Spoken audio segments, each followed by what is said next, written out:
하나님의 말씀인 성경에서는 우리 인생을 여러 가지로 비유하고 있습니다. 어떨 때는 정처 없다는 의미로 나그네 길로 비유하기도 하고, 어떨 때는 속절없이 빠르다는 의미로 배틀의 북에 비유하고, 어떨 때는 호련히 사라져버린다는 의미로 안개로 비유하고, 또 어떨 때는 한없이 연약하다는 의미로 풀에 비유합니다. 그런데 이러한 비유들의 공통점을 한번 찾아본다면 모두가 허무하다는 측면을 갖추고 있습니다. 성경이 이야기하는 인생은 무척 허무한 듯합니다. 그러나 오늘 본문에서 사도 바울은 이러한 측면보다 보다 긍정적인 측면으로 비유를 하고 있는데, 인생의 비유, 그의 비유는 바로 건축물입니다. 이 건축물 중에서도 특별히 지혜로운 건축자가 세우는 건축물이 지혜로운 인생의 비유가 됩니다. 그러면 성도님들, 저와 여러분, 우리는 어떻게 지혜로운 건축자가 되어 지혜로운 건축자가 세우는 건축물, 곧 우리 인생의 집을 세울 수 있을까요? 고린도전서 3장 10절에서 11절의 말씀을 함께 봉독하겠습니다. 내게 주신 하나님의 은혜를 따라 지혜로운 건축자와 같이 터를 닦아 두매 다른 이가 그 위에 세우나, 그러나 각각 어떻게 세울까를 조심할지니라. 이 닦아둔 것 외에 능히 다른 터를 닦아둘 자가 없으니 이 터는 곧 예수 그리스도라. 아시듯이 본래 터는 건축물의 기초라고 할 수 있습니다. 저희 교회도 이 터에 건축을 했죠. 그래서 건축물의 기초입니다. 밑바닥입니다.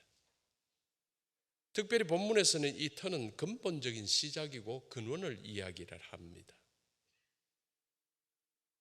그런데 바울은 밝히기를 자신은 그 터가 아니다. 터가 아니라 터를 닦은 자다.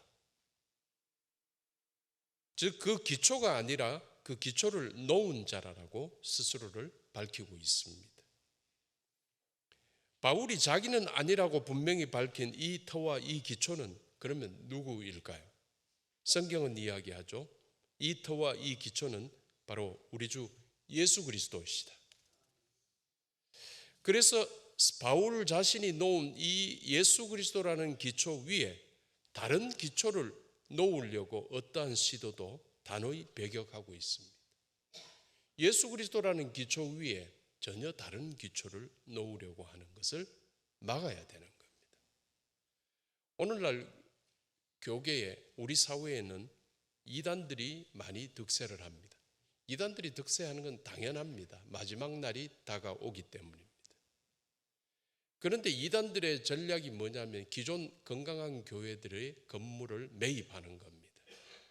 그래서 자기 교회 이름을, 이단의 교회 이름을 붙이면 사람들은 옛날에 저 교회 건물에서 예배하던 교회가 대한예수교 장로회 통합 제일 장자교단, 제일 건강한 교회라 그러던데 뭣도 모르고 그 교회에 가게 되면 이단의 교회에 들어가게 되는 겁니다. 그걸 노리는 거죠. 이단은 속이는 집단들입니다. 사도 바울은 바로 이것을 배척을 합니다. 배격합니다. 예수 그리스도는 기초 위가 아닌 다른 기초, 이 모든 것들은 단호히 배격되어야 됩니다. 다시 말씀드리지만, 왜냐하면 오직 예수 그리스도라는 이 기초만이 우리 신앙의 유일한 근거가 됩니다. 예수 그리스도 없이 무슨 신앙이라고 할 수 있습니까? 신앙이 아니라 신념이겠죠. 오직 예수 그리스도는 이 기초만이 우리 교회의 유일한 근거가 되기 때문입니다. 예수 그리스도 없이 대구 영락교회가 무슨 성립을 할 수가 있겠습니까? 오직 예수 그리스도라는 이 기초 위에서만 가능한 것입니다. 따라서 이것 외에, 예수 그리스도라는 기초 외에 제2의 제3의 그 어떤 것도 있을 수가 없습니다. 대체도 없고 안 되고 첨가도 결코 안 된다는 사실이죠. 사도행전 4장 12절에서 이야기를 하고 있습니다. 우리 함께 읽겠습니다. 다른 이로서는 구원을 받을 수 없나니 천하 사람 중에 구원을 받을 만한 다른 이름을 우리에게 주신 일이 없음이라 하였더라. 영어 성경 NIV에서 2011년판에서는 이와 같이 표현을 하는데 For there is no other name. 다른 이름이 없기 때문이다. 하나님께서 주신 다른 이름은 없었습니다. 앞으로도 없습니다. 그래서 예수 이름만이 오직 진리이고 예수 이름만이 우리의 구원의 모든 것입니다. 그런데도 마귀는 이를 위배하는 불순종을 계속 도모하죠. 마귀는 비슷하게 갑니다. 그래서 666이라고 그러기도 하죠. 그걸 설명을 할 때 6이라는 게 하나님의 수인 7의 완전수에 가까워지는 바로 앞에 있는 6을 3개나 합쳤다는 거예요. 3이라는 세 가지를 합쳤다. 그래서 완전한 듯 하지만은 가짜로서 짝퉁으로 완전해지려고 하는 겁니다. 이게 불순종, 마귀는 위배하는 불순종입니다. 계속 도모합니다. 그리고 이에 동조하는 마귀의 자식들이 이 불순종을 따르고 있습니다. 우리 주님의 선포도 또 뚜렷합니다. 요한복음 10장 1절이죠. 내가 진실로 진실로 너희에게 이르노니 문을 통하여 양의 우리에 들어가지 아니하고 다른 데로 넘어가는 자는 절도며 강도요. 우리 주님께서 하신 말씀입니다. 이번에 우리 수련원의 뒷문 부분도 문을 달았습니다. 과거에는 문이 없어가지고 사람들이 이리저리 수련원에 쑥쑥 들어옵니다. 그런데 문이 없으니까 사람들이 들어와도 못 들어오게 하기도 그렇습니다. 이제 문을 달아가지고 확인된 사람만이 들어올 수 있게 되어 있습니다. 그런데도 그 문을 억지로 열거나 타넘고 오게 되면 절도요, 강도요가 됩니다. 주님께서 말씀하신 겁니다. 결론적으로 말씀드리자면 우리 하나님께서는 오로지 예수 그리스도로만, 다시 말해서 예수 그리스도 아닌 구원 얻을 만한 다른 이름을 우리에게 주신 일이 결코 없으시기에, 그래서 다른 이름으로 다른 방법으로 다른 기초를 놓는 자들은 그 모두가 절도고 강도고 이단이라는 사실입니다. 혹 존경하던 어떤 목사가, 혹 신뢰하던 어떤 선교사가, 혹 어떤 전도자가 한 성도로 하여금 예수 그리스도가 아닌 다른 것을, 혹은 예수 그리스도 외에도 다른 것에도 주목하게 한다면 이는 결국 거짓털을 닦는 절도요, 강도이지요. 그러므로 성도님들, 오직 예수, 오직 우리 주 예수 그리스도만이 우리 인생의 참 터요, 참 기초가 되신다는 사실을 여러분 굳게 믿으시기 바랍니다. 따라서 지혜로운 인생 건축자의 첫 번째 조건은 우리 주 예수 그리스도의 터 위에만 집을 짓는 일인데요. 우리 성도님들 모두가 이러하시기를 주님의 이름으로 축원합니다. 고린도전서 3장 12절에서 15절 말씀을 우리 함께 읽겠습니다.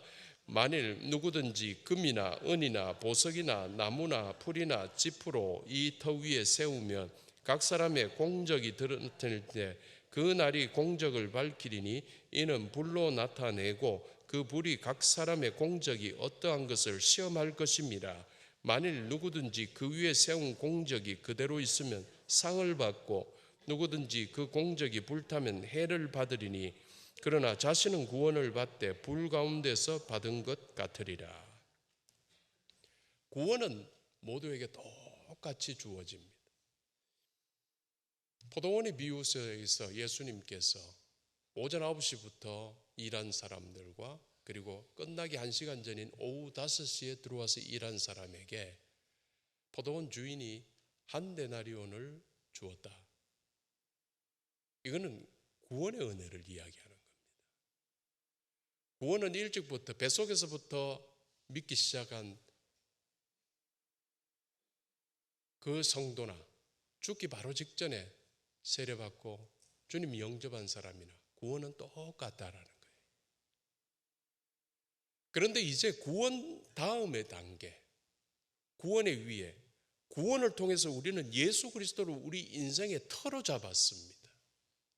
그 터 위에 우리가 건축물을 세워가는 거예요. 내 인생의 집을 세워가는 거예요. 그런데 이 집은 각기 다 달라지는 거죠. 여기서 바울은 자신이 닦은 예수 그리스도의 터 위에 집을 세우되 어떻게 세울 것인가에 대해 신중히 생각할 것을 요구하고 있습니다. 모든 건축자는 각각 금, 은, 보석, 나무, 풀, 집 등의 재료로 집을 짓게 되는데 결국 이 집이 완성되면 건축자의 공적이 나타난다고 했지요.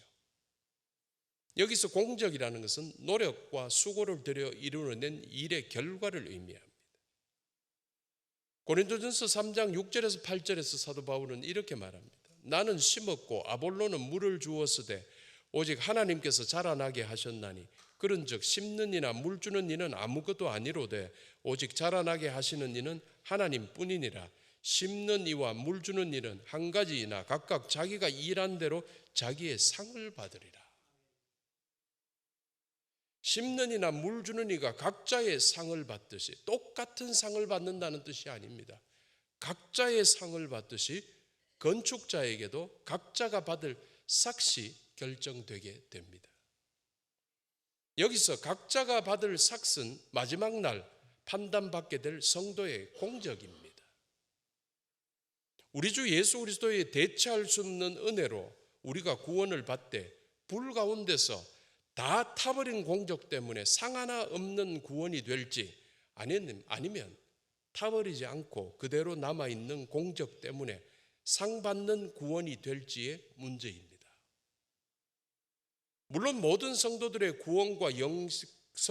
구원과 영생을 얻게 된다고 하더라도 그런데 각자의 공적에 따라 각자 다른 상급이 결정됨을 성경이 밝히고 있는 겁니다. 이는 우리 하나님께서 공평하시기 때문입니다. 구원에 있어서는 우리에게 똑같이 주시고 구원의 다음의 단계 우리가 얼마나 은혜 가운데 감사하며 하나님 나라를 위해서 살아왔는가에 이것에 여러분 열심히 헌신하고 주님께 충성했던 자에게 하나님은 더 많은 것으로 축복하고 그리고 의미 없는 자에게 하나님은 책망을 하게 되는 게 이게 공평한 겁니다.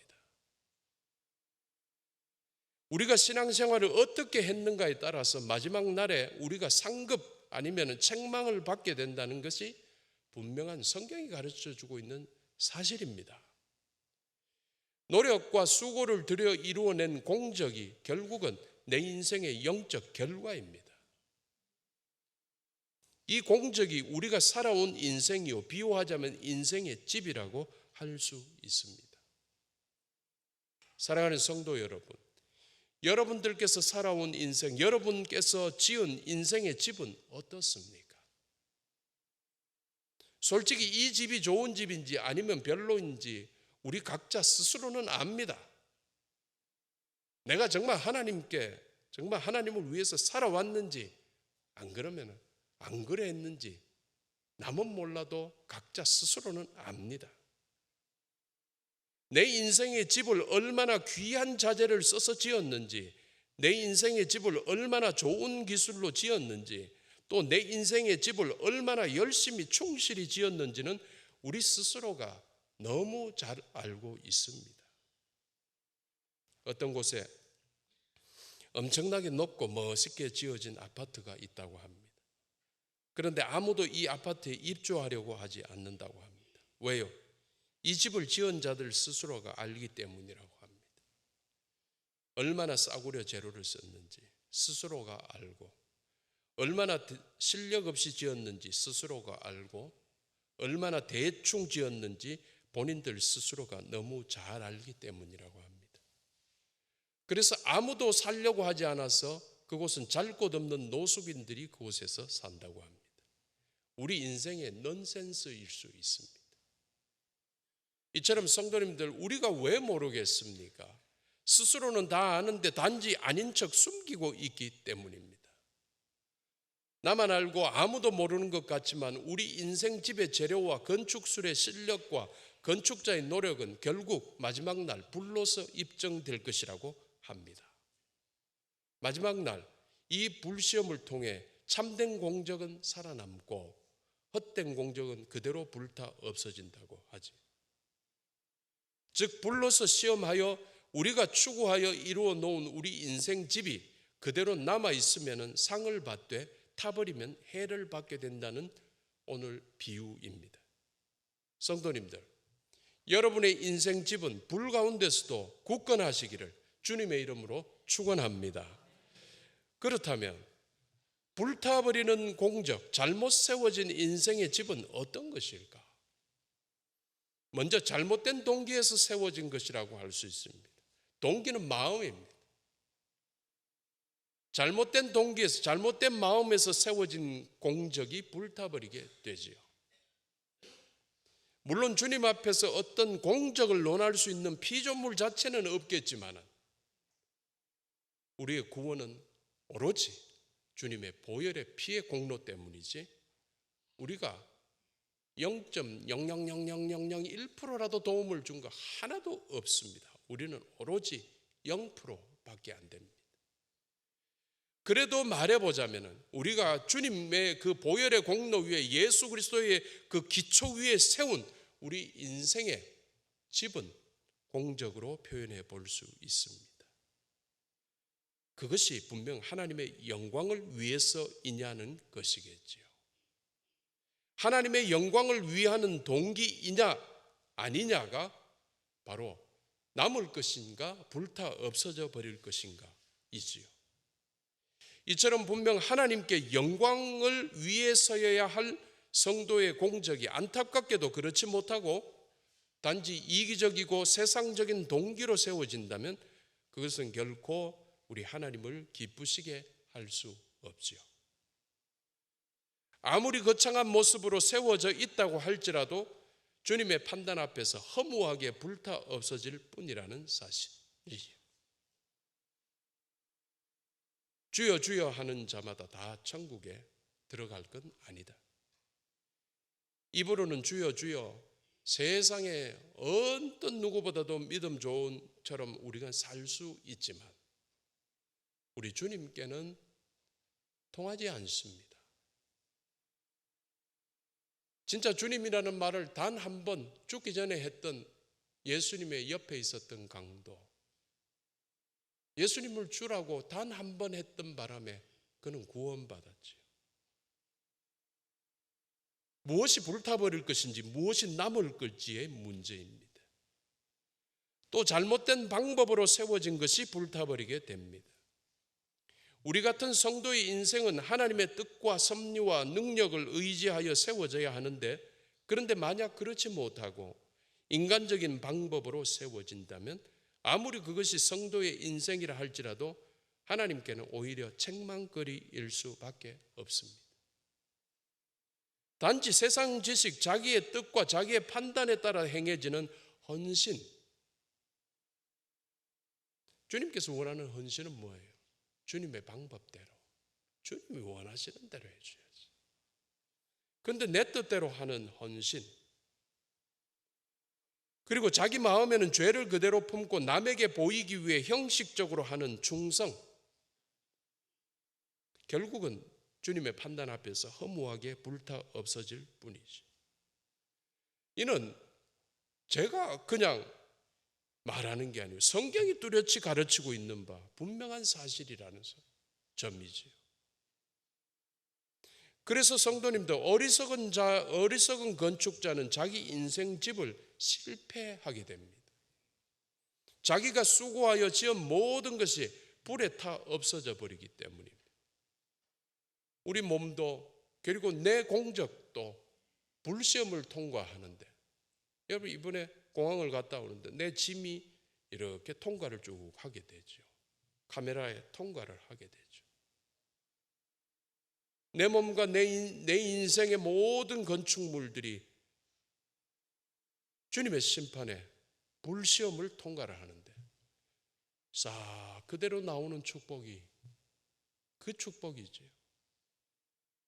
다 타버리고 예수 그리스도의 보혈의 공로 때문에 우리는 구원을 받아가지고 내 몸의 모든 것 다 타버리고 내 몸만 썩 통과가 되는 그런 상급 없는 구원이 되지 않기를 바라요.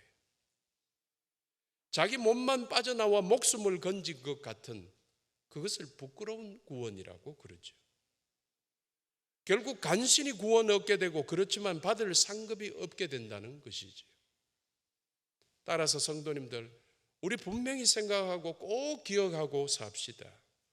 내 인생의 집을 믿음의 동기와 방법으로 세워서 내가 세운 내 인생의 집이 하나님의 뜻에 합당할 수 있게 말입니다.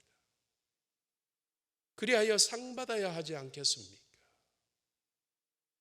이 상은 천국에서 영원히 사용할 영원한 것입니다.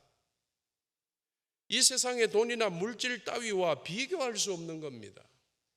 지금은 당장에 돈이 물질이 대단할 것 같지만 곧 주님 오시게 되면 이거 전부가 불타 없어지는 것들인데, 천국에서 지금부터 시작해서 영원토록 가야 될 것이 얼마나 우리에게 남겨져 있을 것인가의 문제죠. 우리 성도님들께서 잘 세운 각자의 인생 집으로 모두가 상 받으셨으면 좋겠습니다. 우리 성도님들 모두가 불시험을 통해 두둑하게 가졌으면 좋겠습니다. 이러한 인생 집을 세우시기를 주님의 이름으로 축원합니다. 결론을 맺습니다. 우리에게는 하나님께서 허락하신 시간표가 있다고 합니다. 여러분, 시간표 알죠?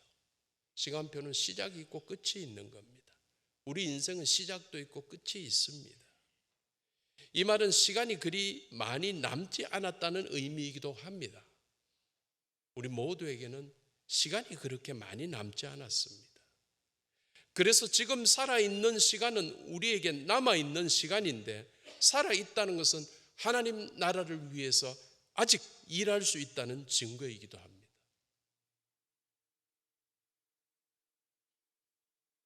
더욱 충성함으로 지혜로운 건축자가 되어 멋진 인생의 집을 세우시고 착하고 충성된 종이라고 주님께 칭찬받는 성도들 되시기를 축원합니다. 여러분, 남겨진 내 생을 한번 열심히 주님을 위해서 헌신하시고 하나님 나라에서 영원히 사용할 상을 꼭 받으시는 여러분들 되시기를 주님의 이름으로 축원합니다. 기도하겠습니다.